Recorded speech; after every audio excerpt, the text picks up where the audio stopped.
It's some swing shit. Straight swing shit. Yeah.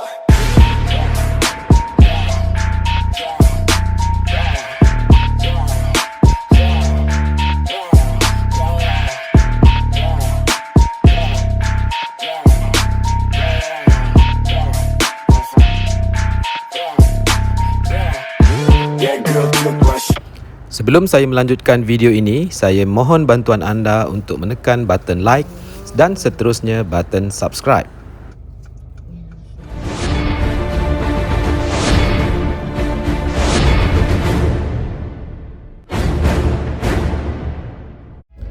Halo guys, Assalamualaikum warahmatullahi wabarakatuh. Jumpa lagi kita. Hari ini saya nak buat video berkenaan dengan maintenance kereta Nissan GT-R R35. Sebulan berapa?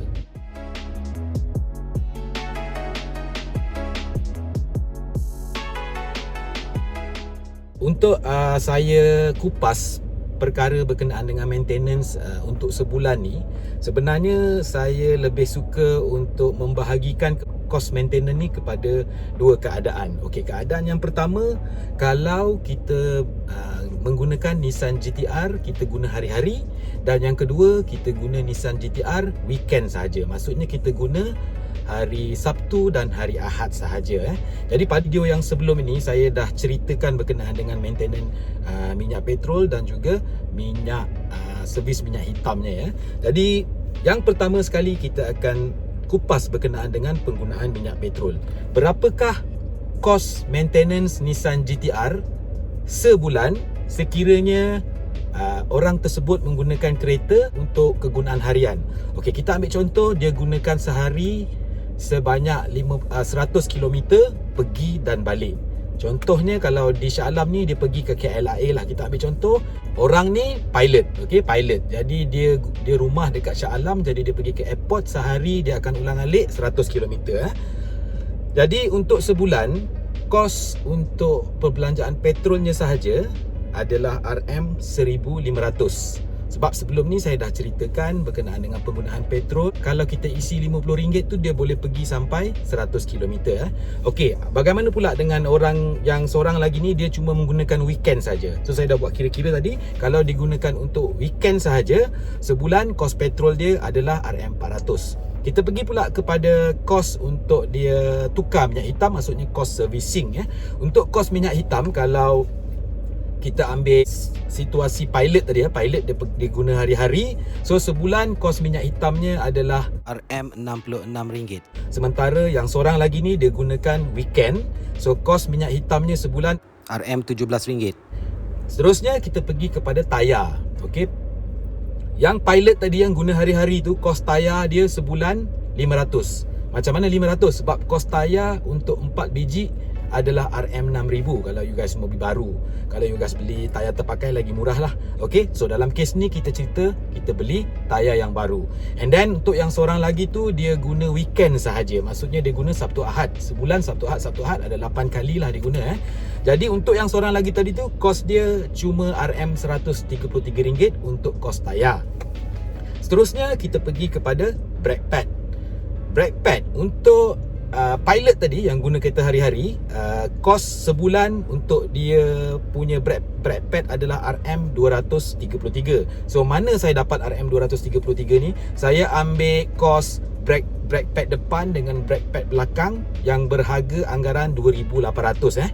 Okey, jadi sebulan untuk kos si pilot ni tadi, dia pakai kereta hari-hari, kos brake pad dia adalah RM233. Bagaimana pula dengan yang seorang lagi yang guna weekend saja tadi? So yang guna weekend tadi, kos dia sebulan untuk brake pad dia adalah RM62. Okey, jadi di sini kalau kita totalkan, untuk si pilot tadi tu yang pakai kereta hari-hari, kos untuk dia pakai GT-R sebulan dia kena keluarkan duit lebih kurang RM2,300 sebulan. Itu kos untuk dia guna kereta GT-R sahaja. Belum cerita lagi kos dia bayar bulan-bulan tu tak masuk. Ini kos untuk dia guna kereta tu pergi kerja hari-hari. Dan yang seorang lagi tadi yang guna weekend, sebulan dia akan keluarkan duit untuk kos penyelenggaraan kereta dia lebih kurang RM610 sebulan. Jumlah kos yang saya berikan ini merupakan jumlah kos anggaran ya. Bukan bermakna you guys kena keluar tiap-tiap bulan 2,400, 2,400. Bukan Saya mengambil contoh secara average ataupun secara purata. Macam contoh, tayar takkan you guys nak tukar tiap-tiap bulan Minyak hitam takkan nak tukar tiap-tiap bulan. Brake pad takkan nak tukar tiap-tiap bulan. Sama juga dengan minyak petrol memang kita isi tiap-tiap bulan.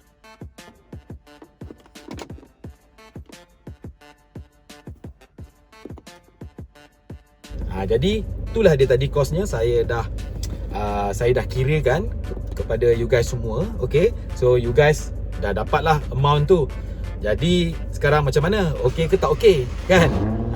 Jadi terpulang kepada masing-masing yang mana memang minat nak beli GTR tu, teruskan saja beli, tak ada masalah. Lepas tu berkenaan dengan kos ni, pandai-pandai lah korang cari duit kan.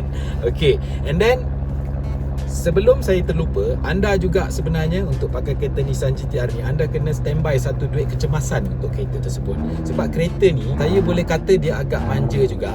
Kalaulah sekali dia kena, manalah tahu masa kita pakai-pakai tu ada masalah Jadi kos untuk membaikinya, contohnya macam kena gearbox ke, kita tak tahu kan, gearbox ke ataupun benda-benda enjin, anda kena sediakan at least duit keselamatan untuk cover kerosakan tersebut at least RM15,000. Okey, bermakna di sini anda kena ada spare RM15,000 yang anda tak boleh usik. Duit tu khas untuk kereta Nissan GTR anda tu. Kalau jadi apa-apa, inilah duit yang anda akan gunakan untuk repair kereta tersebut. Okey, tapi kalau anda seorang yang pakai kredit kad, tak ada masalah lah, swipe je lah kredit kad tu kan. Jadi ini saya cerita kalau orang yang tak pakai kredit kad. Jadi kalau tak pakai kredit kad, kena standby at least RM15,000 dekat dalam bank yang dihaskan untuk Nissan GTR tu. Kalau anda tahu sehari tu dia merajuk kan, dia merajuk, dia buat hal. Jadi itulah gunanya duit yang kecemasan tadi untuk repair dia. Okay, jadi itulah saja yang dapat saya sharekan berkenaan dengan kos penyelenggaraan Nissan GTR setiap bulan. Maksudnya di sini kos penyelenggaraan yang saya ceritakan tadi adalah kos penyelenggaraan yang kita panggil sebagai wear and tear. Wear and tear tu macam minyak petrol, minyak hitam, tayar, brake pad. Okey, saya ambil yang umum saja. Okey, jadi macam mana?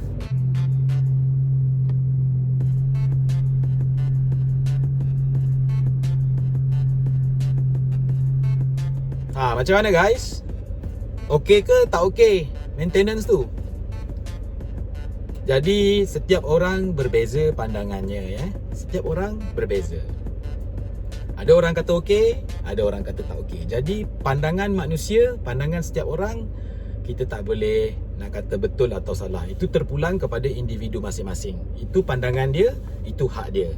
Jadi kalau anda yang masih bercita-cita, masih ingin meneruskan niat untuk membeli kereta impian anda, teruskanlah niat tersebut, capaikanlah impian anda tersebut. Jangan disebabkan anda mendengar ataupun melihat video ni menyebabkan cita-cita ataupun impian anda terbantut. Saya cuma sharekan sahaja ya. So anda semua jangan takut bila anda lihat ataupun dengar video ini. Pada saya, anda teruskan saja cita-cita tersebut sehingga cita-cita tersebut tercapai.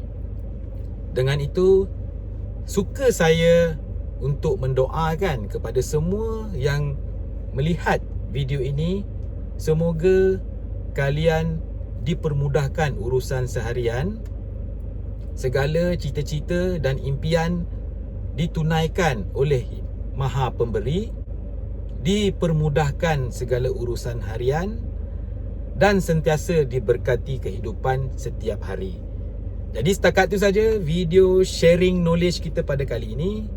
Saya harap apa yang saya sharekan pada kali ini dapat memberi manfaat kepada anda yang melihat video ini. Sekian saja daripada saya. Assalamualaikum warahmatullahi wabarakatuh. Salam sejahtera. Stay safe. Stay at home. Dalam tempoh 2 minggu ini, duduklah diam-diam di rumah. Just stay at home.